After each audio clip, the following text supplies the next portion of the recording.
В селе Актемцы Хангаласского улуса открыли новую школу-сад по национальному проекту «Демография».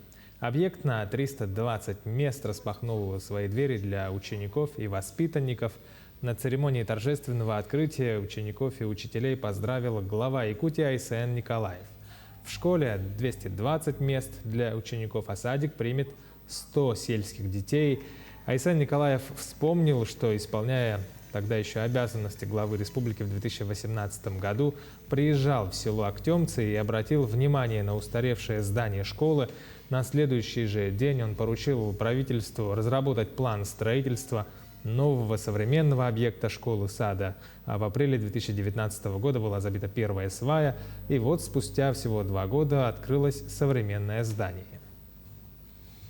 Вот эта школа сделана просто на очень высоком уровне. Еще раз, архитектурные, дизайнерские решения как раз с точки зрения удобства детей, школьной мебели.